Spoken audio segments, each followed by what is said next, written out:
Hello, and welcome back to this special edition of the ILEETA Learning. Hello, and welcome back to this special edition of the ILEETA Learning Lab. I'm Joe Willis, the Deputy Executive Director for ILEETA, the International Law Enforcement Educators and Trainers Association. Each year, we host a conference in St. Louis, Missouri, and this year it's from March 16th through the 21st. And we have about 130 instructors coming in to teach a wide variety of courses. Over 450 hours of training are available. And today, I'm here with Art Aplan, and he's going to be teaching one of those great courses, and it's called Skip Loading. Perfect practice for mastering marksmanship. So, Art, without any further ado, I'm going to toss it right back over to you because you and I had a great conversation leading into this about how this course came to be and why we do it. And it's such a fascinating thing. So let's just jump straight into it. Tell us how this course came to be and what we can expect to see at ILEETA. Thank you very much, Joe. In my time with the Division of Criminal Investigation here in South Dakota, I've had an opportunity to look at a lot of methods of teaching shooting. And there's quite a variety out there. Everyone's looking for the next best tool. And in researching those, I started looking for people who had had a lot of success. And I had occasion to make the acquaintance of a gentleman by the name of Larry Mudgett, who's a retired LAPD officer. And he had a stint at LAPD where he ran the firearms program at their academy for 13 years with about 100 new students a month. And I'm going to say in that area, you're probably getting a wide variety of people coming in. And he went that 13 years with having no failures to qualify unless there was some medical thing that couldn't be resolved. So that seemed to me he had something going on there. He's now my mentor, and I take a lot of guidance from him. It was through him that I learned about trigger drills, which I've previously done at the conference. And that leads into the practice session, which is called skip loading. And as you mentioned, that's perfect practice. And it helps people develop marksmanship. And it's also a very good remediation tool for somebody who may have developed a bad habit. So it's fascinating. First of all, anybody who is even remotely close to as successful as he was is somebody to pay attention to. And there's obviously something there. And one of those things that you alluded to is the concept of perfect practice. And I'm a big fan of the concept that practice does not make perfect. We practice imperfectly on so many things in our life just to do it wrong when the time comes. But if we practice perfect, we will be close enough to good when the time comes. And that's where that mastery comes in that you were talking about. And so, first of all, what problem, before we get into what skip loading is, what problem does skip loading address? When we're starting out with a new officer, you're at a critical point. You're going to install habits in that officer that'll probably follow them around for the rest of their life. And if they learn a bad shooting habit, and it could be as little as one magazine of ammunition, that habit may be persistent for the rest of their career. They'll have difficulty with shooting, not master marksmanship, have struggled to qualify, and firearms training and firearms qualification will become their least favorite thing on the job. And I think it's important to change that. We have high expectations of officers, and the ability to shoot accurately when that time comes is very critical. Yeah. And you've, for, the last session you did, as you mentioned already, was on trigger pull. And as we see failures in marksmanship, trigger pull is right up there at the top of the reasons people struggle with accuracy.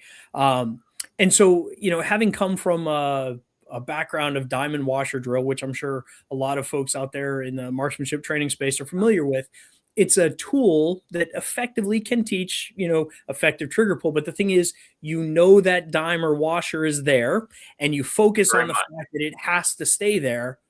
What does skip loading answer when it comes to that? How do you do skip loading to kind of address the, over anticipating, overthinking of a dime or washer being on there to make sure trigger pull doesn't mess up sight alignment. With skip loading, the first step we need to do is verify that the student's pistol will shoot accurately. And that's where staff instructors should be shooting the student guns to verify that. It makes it important that the instructor is an expert shot. Since our trigger drills have established a foundation and trained the techniques of aiming and trigger press, and when they're used correctly, they're very effective, we follow that up with skip loading. Now, the history of skip loading, let's go back to revolvers. Cylinder on a revolver, 1 empty brass, 5 live rounds.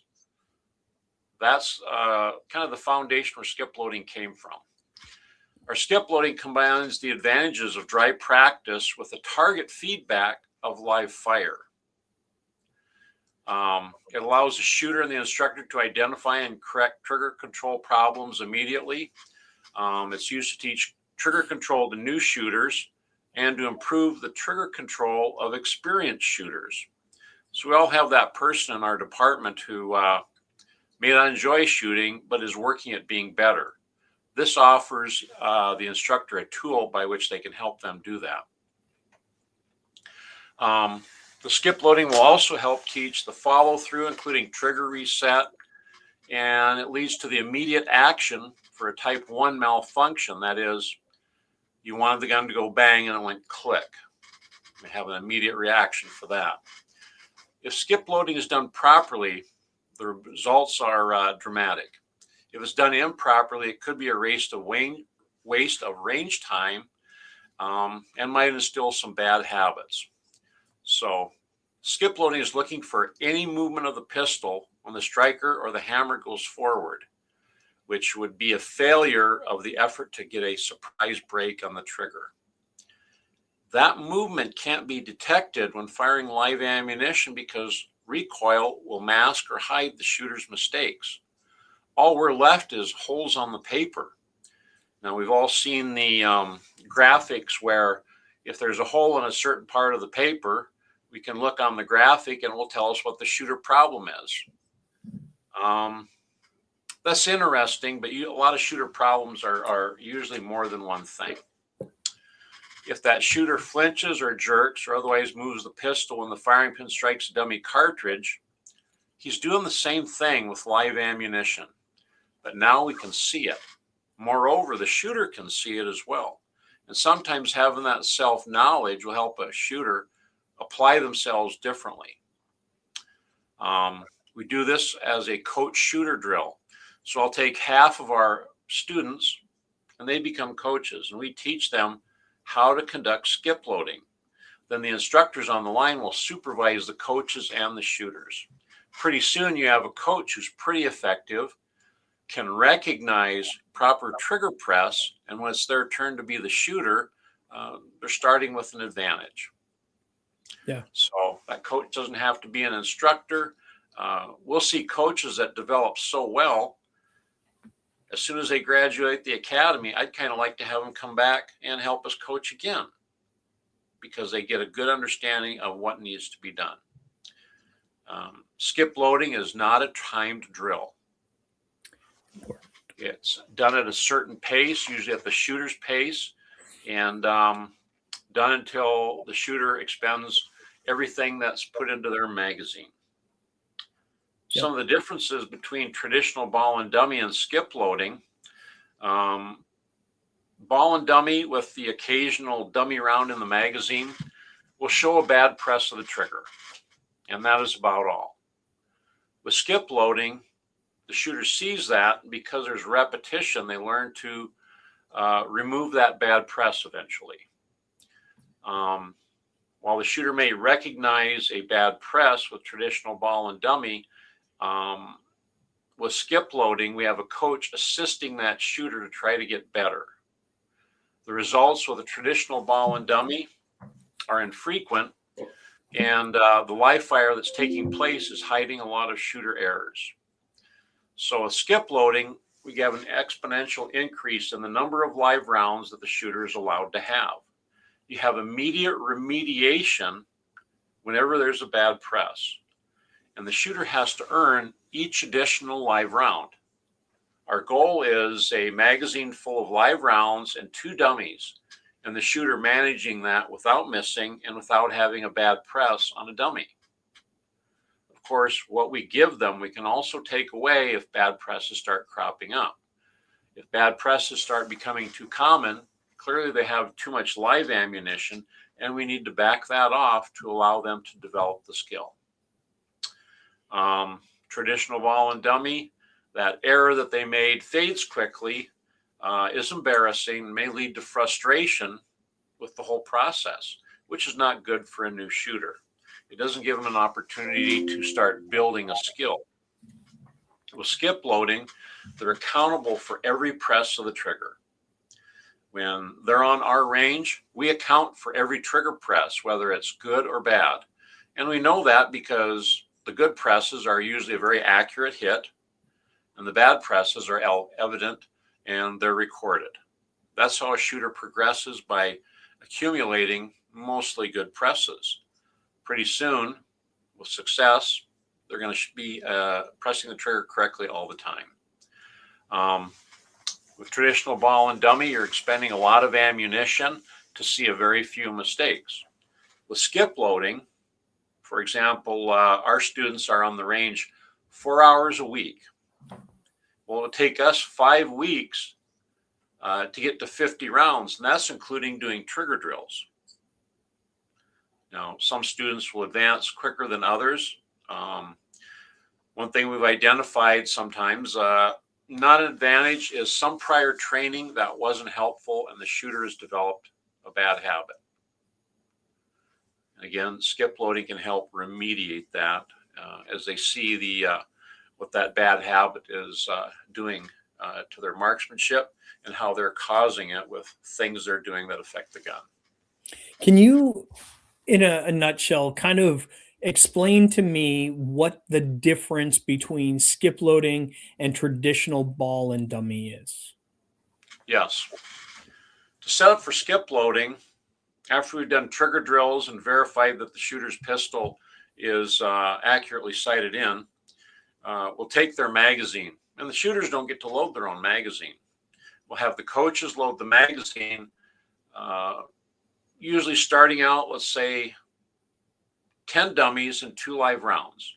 The first thing that goes in the magazine is a live round. So when they're shooting, they'll conclude with a live round and the slide locking to the rear.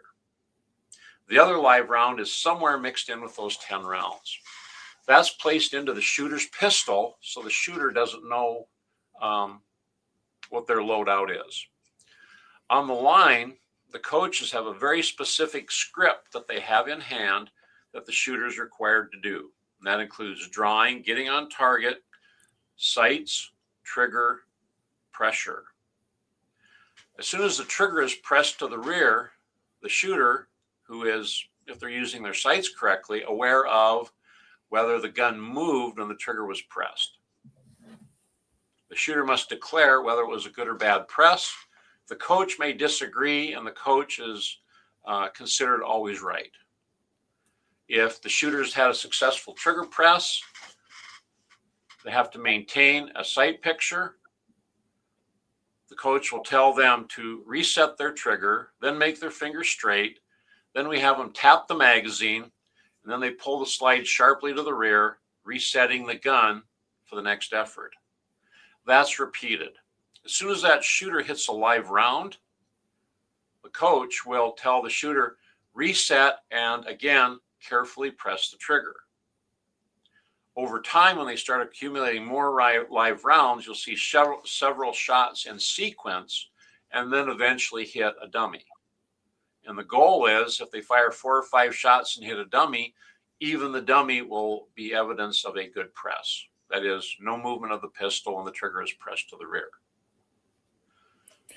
Now, sorry, can I ask a quick question here? So I'm the shooter in this situation, and you're my coach, and I've fired the first live round. It goes off, everything was accurate, and then I reset my firearm, and I pull the trigger again, and that's one of the dummy rounds. At that point, my coach says, "Good trigger pull," or "good shot," or however the coach is trained to say, "I'm good to go." Reset your weapon, and I fire again. Or do I immediately get feedback when I've pulled the trigger or pressed the trigger on that dummy round? And When you press, yes, when you press the trigger on the dummy round, because you're observing your sights, you know if they moved or not, and you must right. immediately declare whether you had a good press or a bad press. Okay, so I say to you, "Good press," and you say, "Yes, good press," or do you give me feedback in this case? Yes, I'll say either good press confirmed or no, bad press. Okay, so And let's say I depending on had a what good that press. is, Oh, go ahead. depending on what that is, if it was a good press, I'm going to tell you reset, finger straight, tap the magazine, and pull the slide sharply to the rear. And we have a very specific phrase for that because we have a goal in mind. If we say rack the slide, that means something different to everybody. Right. Yep. If I ask you to grab the slide and slap your shoulder, that means you've pulled that slide hard enough, your hand ends up here. Then we know the gun is going to be cycled properly. I like Once that. you've done that, sights, finger, pressure. The cycle starts Okay. again. Now, So, oh, go ahead. if you have a bad press, the coach will declare a bad press. Then the procedure after that is shooter, reset finger straight. And with modern striker fired pistols, how do you reset the firing pin? Well, I'm going to have you do a chamber check. So on the common duty pistols that we see, doing a chamber check lets you see that you have a dummy round in the chamber, resets your striker again, and you're going to do 3 remedial presses before I let you cycle the slide, putting something new into the chamber. Got it. Okay, now that You're makes going to sense. know on the remediation that, okay, this is a dummy. It didn't scare me. It didn't go bang. My sights didn't move. Okay, with 3 remedial presses, let's get back to the matter at hand, put something new in the chamber, and continue. Got it. So if I was good and you said good press confirmed, and I reset the firearm at that point, and the next one goes bang, do I continue to fire on my own, or is each one instructed for me by my coach? Good question. Early on, it's instructed. You may get to the point where you're able to fire, reset, fire again. And when you get to that point, you're having success, well, you're allowed to continue with that. At some point, you may be effectively working faster than your coach can speak. And that's okay, because when you hit that dummy round, now you have to identify good press or bad press. Right. And my coach sees, because there may be, we've got a ton of great firearms instruction happening at ILEETA this year, and I'm thinking of one of the other instructors here talking about shooting at the speed of efficiency. You get a situation like that where you are firing very effectively, very efficiently, and it's hitting right where you want it to. Why slow that process down? So I hear you loud and clear. When it does come to that dummy round, though, and traditionally where we see this pronounce itself is in that shooter who doesn't realize they're out of rounds and the slide is locked to the rear. They're still looking through the sights and they pull one more time. And if you watch as a coach and you're off to the side and that slide's locked to the rear and the gun doesn't move, you almost want to applaud, right? But what we often see is that gun drive forward, like they're trying to throw around. But you set that up intentionally here. Yes. Wow. So I love it. Once they've done this, it kind of sets the stage for every other shooting activity they'll ever do. Yeah. And one thing I learned from my mentor, Larry Mudgett, every year he would get assigned some of the officers that struggled the most with firearms, and they would come back for a week of training, and skip loading figured prominently into that. I can imagine. I think it's a tremendous idea. And if you go shooting with even two experienced shooters go shooting together, they could do this drill with each other and just get that much better. And so and you mentioned the traditional ball and dummy drills. Every time I've ever done it, I've had anyone else do it, has always been to force reloads, right? It hasn't been for marksmanship, it's been for tactics. And so Yes. you've set this up very intentionally for marksmanship. And like you said, it's about mastering marksmanship. But being an experienced firearms instructor, kind of walk me across the bridge here from this very static, it is me squared with a target. I've got somebody monitoring me and talking in my ear appropriately, and the scripted thing that you've talked about here. Walking the bridge from here, for those who will say, yeah, but that's not gunfighting. It's I think you and I would both agree it is equally important. So let's focus on it. But now let's cross the bridge into the space of turning this into something a little more dynamic. Where do you go with your students after they have really done some good stuff here with mastering this trigger press and into the next phase? How do you bridge that? Okay, that's a great question, and it does lead into some of our next drills that we do. If you're shooting, say, some high capacity polymer pistol, and you've gotten to the point where you've got a magazine full of live rounds and 2 dummies, and you successfully manage that, you've completed that portion of the foundation building. We're going to move you to more difficult drills. Now we need to work on repeated shots that are good. So I may take your magazine and put a dummy round in and put 3 live rounds on top of that. And then I'll repeat that 3 times. So you'll have 9 live rounds and 3 dummies. And your goal is to be able to draw, effectively fire 3 rounds rapidly, hit the dummy, and still have a good press. You still have to identify that that was a good press. And if it wasn't, some remediation's in order. Yeah. And then you continue with your 3 live rounds, and they're 3 live rounds, and it's a dummy coming up. So we'll let you do that a couple of times.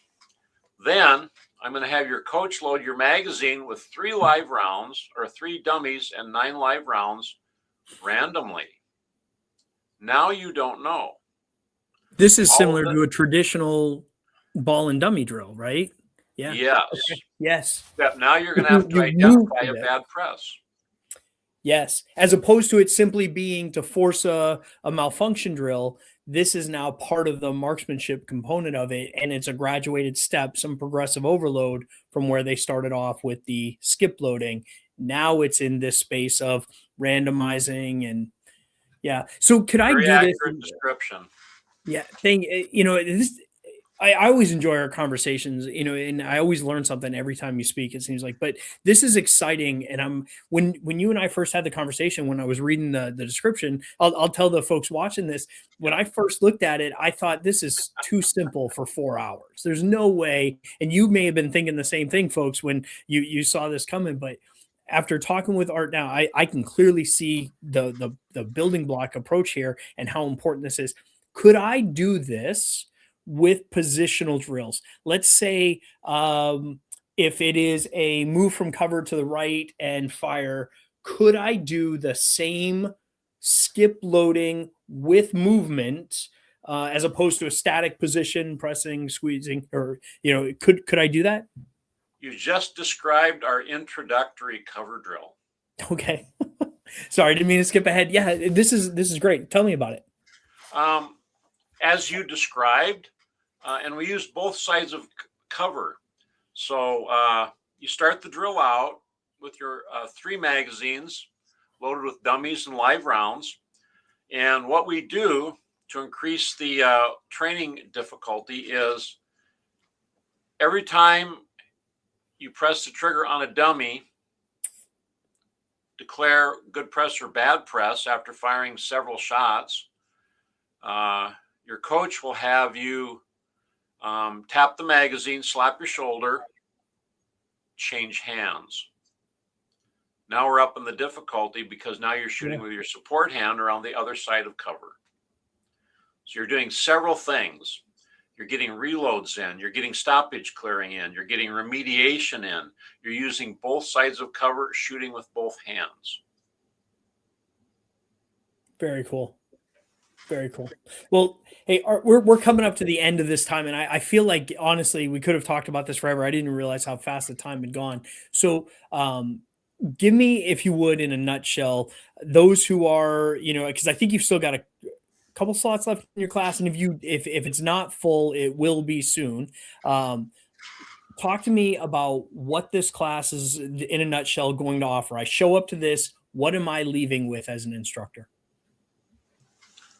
For instructors, you're going to gain the information to help you build a foundation for a new shooter. Getting a new shooter started off correctly is so important because we're setting the stage for the rest of their career. Whether they become a SWAT officer, a firearms instructor, any of those things are critical, but so is the regular officer on the street. Yes, He may sir. need those firearm skills, and we have to set the stage properly for them to learn. Yes, sir. Awesome. Thank you very much. And, like I said, as always, it's a pleasure talking to you. I cannot wait to see you and 700 plus of our best friends here in just a few weeks. I love it. We were talking about that before we started, how important this week is for ILEETA. It's so much more than a conference. It's a community, and watching everybody come together is amazing. So, Art, do you mind sticking around for a second? I got two more questions for you I'll ask after the interview. Can do.